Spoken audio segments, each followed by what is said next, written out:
Hello again. We are Chris Lee, Blake Lovell, and Max Barr of Southeastern 16 here to give you predictions on three SEC basketball games of Wednesday, January the 15th. They are going to be discussed in this order: South Carolina, Vanderbilt, Georgia, Tennessee, and Texas, Oklahoma. That is order of tip-off.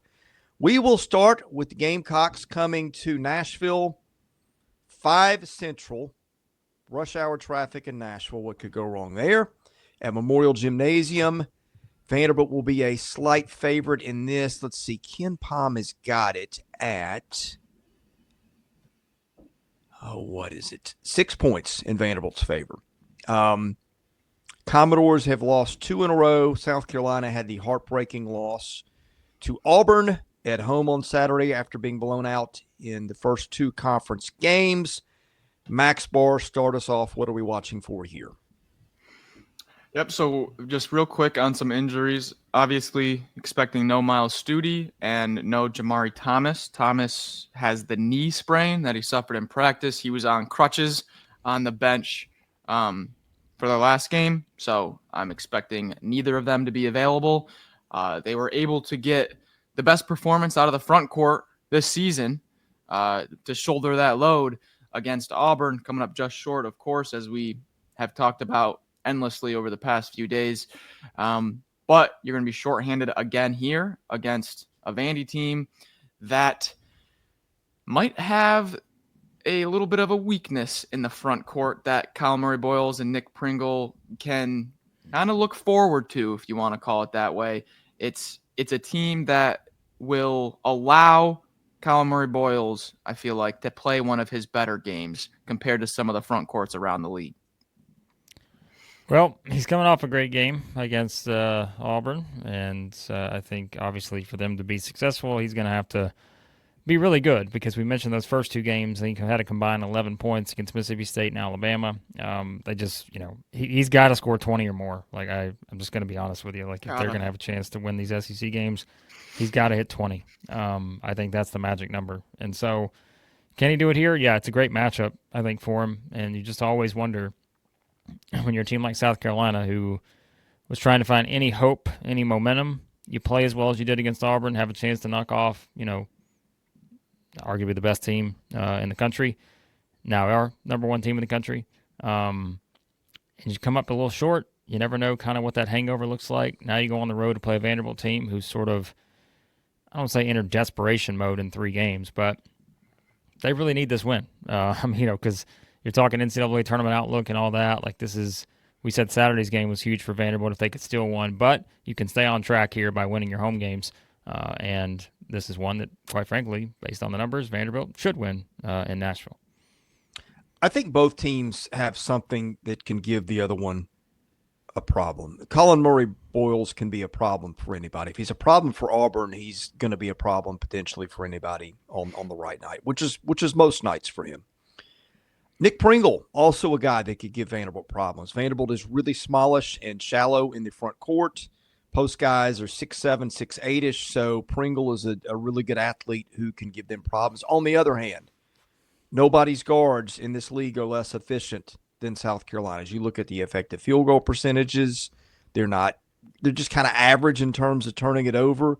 Vanderbilt's strength is its guards and its guard depth. It's got 4 or 5 guys that can roll out there and play against you and give you quality minutes. So I think that is kind of the thing that you're watching, is like, whose strength attacks the other team's weakness the best. And with that, let's just get into picks. Pop quiz first. What is Kyle Murray-Boyles' career high first, and then who did it come against? Just real quick, throw out a number. Well, I know he had at least 25 Saturday against Auburn. I can't remember if he's had more than that. Blake? 34, Vanderbilt. 31 against Vanderbilt last year. South Carolina was at home in their only contest last year. South Carolina won 75-60. That game had 55 possessions in it. 55. It was the lowest possession game of Vanderbilt's entire season. It was the only game Vanderbilt played under 60 possessions last year. So, with that putting that into consideration, Murray-Boyles, I would be shocked if he wasn't up above his average this game, he's got to have up into the 20s. However, I think that this is a Vanderbilt backcourt, that can take advantage of no Stute, no Thomas. They force turnovers. They don't turn it over. It's a recipe for success at home in this league. Going Vandy. Yeah, I don't draw a lot of parallels between this year's Vandy and last year's Vandy, just because it's a completely different team, completely different coach, completely different system. But, Max, you did bring something up that's interesting. Vanderbilt likes a higher possession game. And 3 SEC games so far, 68 possessions against LSU, 68 against Mississippi State, 66 against Missouri. Teams are having some success in getting them into lower possession games. I would think South Carolina would try to do that. I think Vanderbilt is in a must-win situation. Like, you don't get this one, I think your path to the NCAA tournament, it's not impossible, but it's very, very difficult with the schedule ahead. Give me the Commodores at home in a game where I think guard play prevails. Interesting, because I think Colin Murray-Boyles goes for 27 points, 16 rebounds, maybe adds 3 or 4 blocks to his credit, and Vanderbilt wins in Nashville. I think he has a big game here, but I still think Vanderbilt's ability to run their offense, make this a higher pace game, which I think they will be able to do, and knowing the importance of this one, and also the potential hangover effect for South Carolina. Not that we've seen this happen so many times in college basketball, where a team comes up just short of pulling off a shocking upset, next game come out flat. If you do that against Vanderbilt, I think Mark Byington will have his team ready off the loss at Missouri. Give me the Commodores. Next up, we get the food fight in Knoxville. Georgia visits Tennessee, 7 Central, SEC Network. 2 very physical teams playing inside the Food City Center in Knoxville. Both teams will like to get at it defensively. Both teams a little inconsistent at times offensively, particularly Georgia. Max Barr, start us off. What are you watching here? This is going to be a good one for the bully ball fans. I'll tell you that much right now. We've got some physicality in store for this one. Thing that jumps off to me right away before we even dive into the matchup is Georgia away from home. It's been a little bit inconsistent. The first road game, they go to Georgia Tech. I know Georgia Tech is outside the top 100, but still, that's a heated game. They go to their place and win. The Marquette game, not going to knock them at all. Marquette's one of the best teams in the nation. Then you beat St. John's. You go to Ole Miss, kind of lay an egg to open up the year. So they haven't had any real bad road results, but also other than that St. John's win, really haven't shined on the road either. So there's no real angle from me, because the reason I'm bringing all this up is because if you paid attention to our stuff in the offseason, my big knock on Georgia was they're the youngest team in the league, and they've got a really tough road schedule. The reason I'm bringing all this up is because I don't really think I can pull on that anymore. They've shown that they can beat a team like St. John's on a neutral, but they can also go and put up only 51 at Ole Miss. So I don't think it's as stark as a problem that I was thinking it was going to be preseason. Yeah, I mean, Georgia off back-to-back top 20 wins. They're, trending in the right direction. There's no question about it. But, now you do get a Tennessee team that after 2 interesting games on the road last week, now gets to come back home. And when I see Tennessee play at home, I know what they can do to teams. And so it's a big challenge, I think, for Georgia offensively to prove that they can go in and be able to withstand the defensive onslaught that you're going to get from Tennessee here.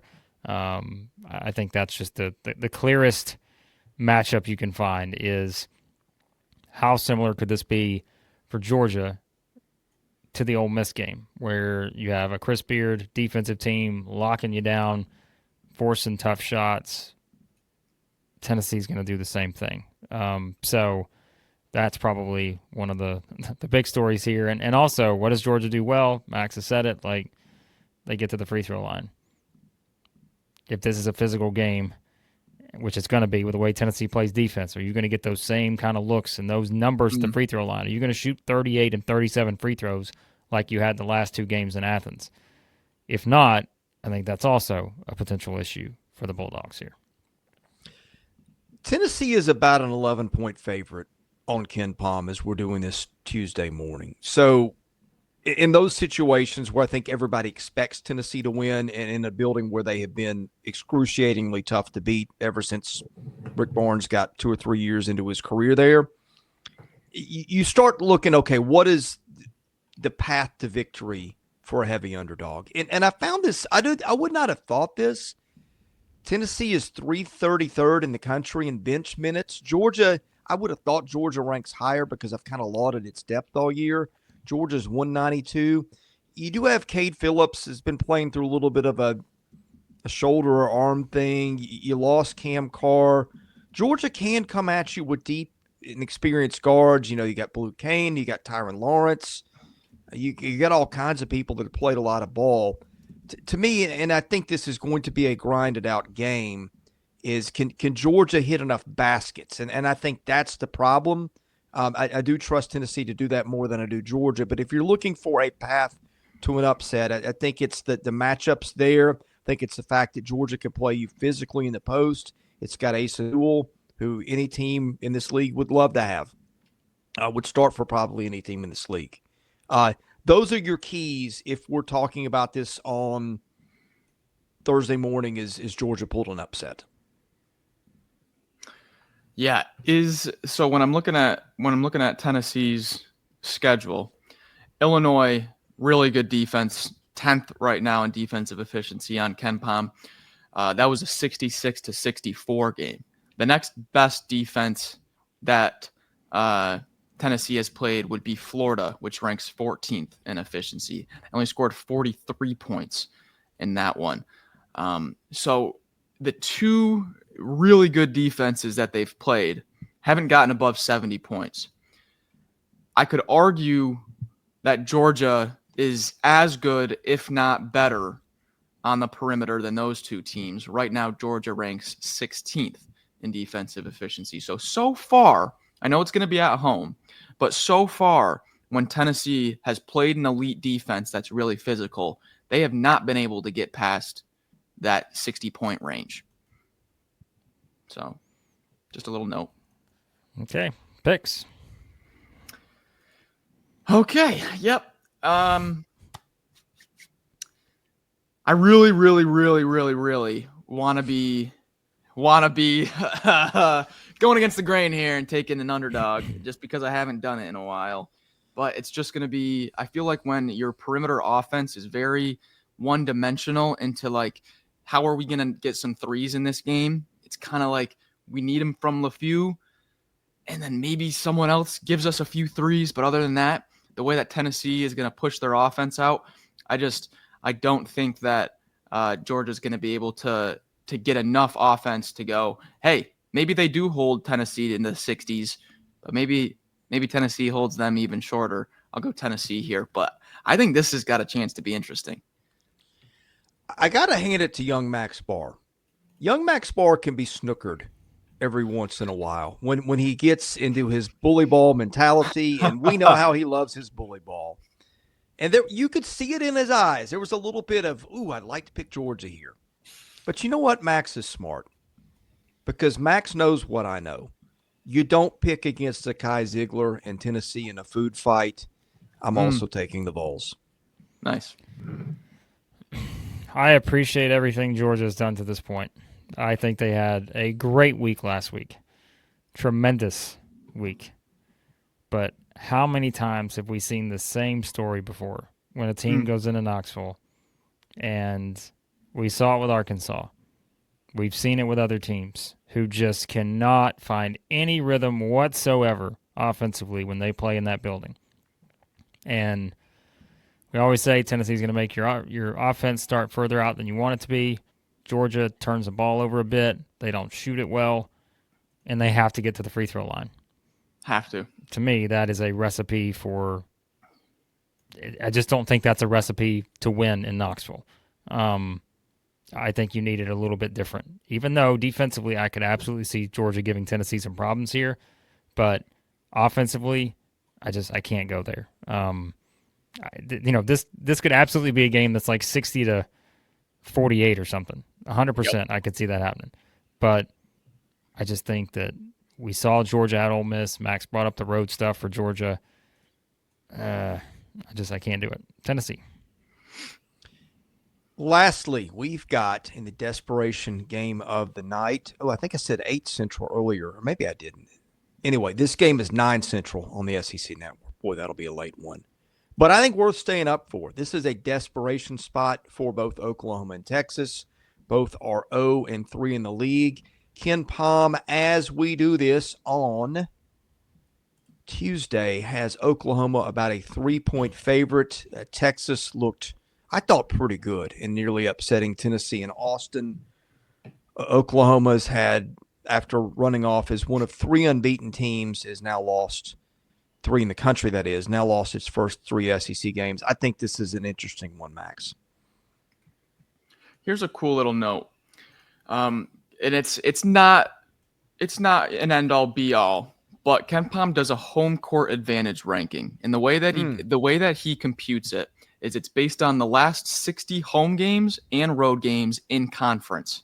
And it takes the value of your differential from home and away. And basically, the larger that margin is, the higher your home rank is, just because of how much better you play at home than on the road in the last 60 conference games, home and away. Do you know who has the highest rank in the SEC right now? You've got to be setting us up for Oklahoma. It is Oklahoma right now has the 7th ranked home court in the nation. Mississippi State and Auburn not far behind at all. And you can argue that, any way you want. What I'm trying to say is, guys, this is a really, really tough place to play. They've only lost 1 home game this year, and it was by 2 points against A&M in what was a phenomenal game that Zurich Phelps goes off for 34 and just goes bananas. So what I'm trying to set up here is this is just a tough place to play, and Porter Moser is going to be ready for it. Yeah. Texas has played 2 true road games this year at NC State, 63-59, December the 4th, and then, of course, at Texas A&M, 80-60 a couple weeks ago. So, we just don't have that big sample size for Texas on the road, even though they look pretty good at times at home against, the top 2 teams in the country, Auburn and Tennessee, last week. And so can they carry that over into this road matchup against the team that Max just said, if you look at the numbers, has been pretty good at home in terms of their play this season. And so, interesting setup here. Somebody's got to win. Finally, they make the jump to the SEC. One of these teams are going to get their first SEC win. And yeah, I think it's kind of interesting. I'd be surprised. I'm not making picks yet, but I'd be surprised if this is like more than a 5-point game in one direction. I feel like this is sort of one of those where these 2 teams feel a little even in terms of where they're at right now, because I think Texas has built a little momentum even in losses. Meanwhile, Oklahoma's had a tough start in terms of playing at Alabama, at Georgia, and then home against A&M. So, yeah, I kind of like the setup here. And, I think one of the things when you look at the numbers, everyone will probably continue to point out the 3-point shooting percentages for Texas, but I keep saying, even though they're top 15 in the country, I think a little bit of that is just, I don't know, it's a little misleading based on some of those coming against inferior opponents. Meanwhile, Oklahoma, top 5 in 3-point defense. So, all right, I'll give you 3 things I'm watching here. One of them, I think we buried the lead. May have the best 2 freshmen in the league. Matching up against each other here. Oklahoma's Jeremiah Fears, Texas's Trey Johnson. Number 2, pop-up scoring performances. Both of these teams have had them recently. Arthur Kaluma got 34 points against Auburn, sandwiched in between 13 points against Texas A&M the game before that, and then 4 against Tennessee the game to follow that. So, Kaluma's had an established career. I'm not saying that was a fluke by any stretch, but that was a season high, just kind of an eye-popping performance. Oklahoma got one of those. In one of those kind of double-check the box score games when he got 34 against Texas A&M the game before, 3 against Alabama the game after 3 against Georgia, so that one really was, I think, a statistical fluke here. But anyway, those are kind of 3 things I'm watching.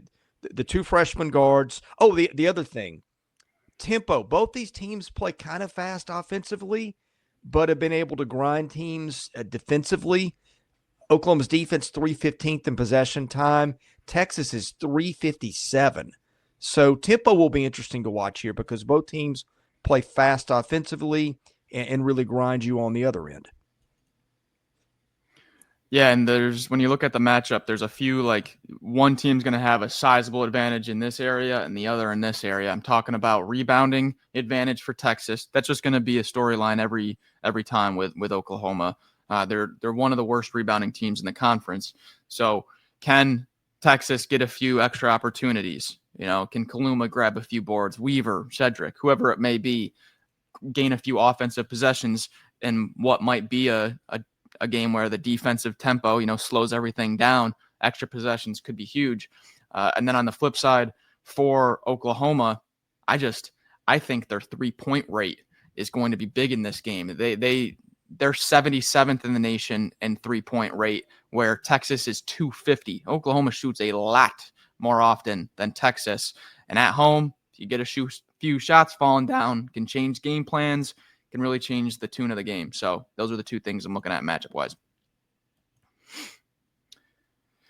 Blake just said picks, but he is muted. So I will... Picks!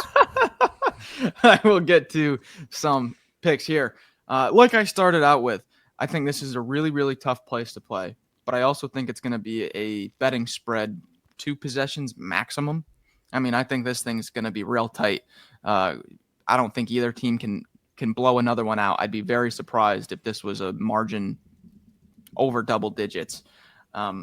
Everything is telling me to pick Oklahoma here, and so I will go with the opposite of what I want to do, and I will go with Texas. Max Barr. I thought I was going to be that guy.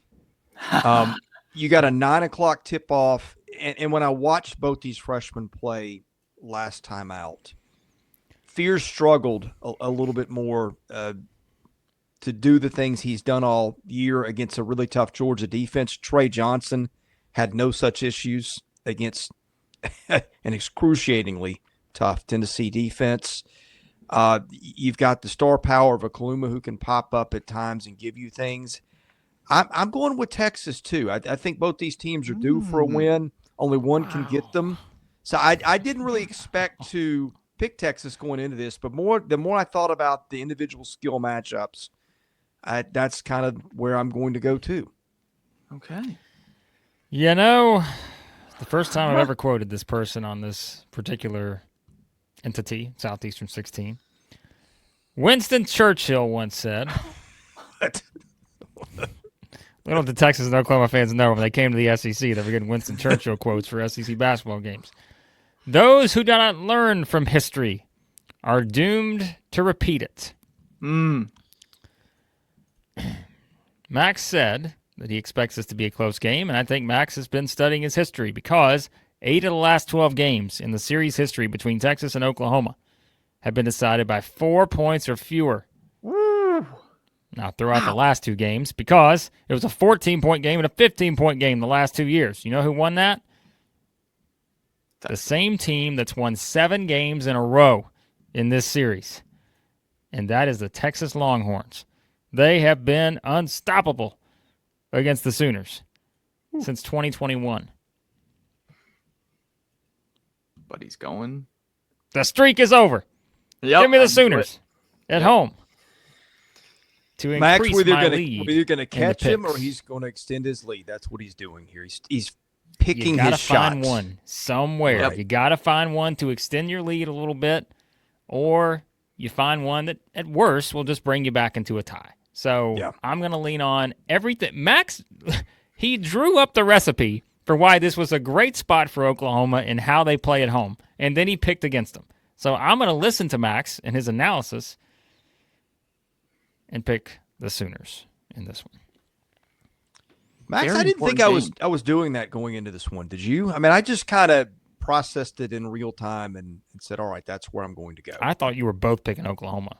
And if you would have done that, I would have picked Texas, just for the reference, just for the record here. But I decided to pick against you. I like how Texas doesn't turn it over, and I think they'll win the rebounding battle. And so if Oklahoma makes their 12, 14 threes, which they've done countless times this year, yep, give it to them. They made their threes at home. But I trust Texas a little bit more right now. Something has occurred to me as we're doing this. We always kind of felt a little, not that I ever really feel sorry for Blake Lovell, but if I were, it's putting him in the spot to pick last all the time. No, he but as I deserves think it. about it, it's like having a split-second delay in paper, scissors, rock. You know what I mean? Some of us can handle the pressure. Some of us can't. I mean, that's kind of what it comes down to here. So I've always called it rock, paper, scissors. yeah, I don't know whatever. who calls it scissors, paper, rock. That's Is that what I said? I don't know who calls it that. Paper, scissors, rock? Boy, I don't We're know. losing Texas our and mind. Oklahoma fans are ready to go back to the Big 12 after this. I don't blame them, to be honest with you. That's So, probably our cue to end. But anyway, in all seriousness, thank you for watching. We love covering SEC basketball. We will be here to wrap this one up Thursday morning.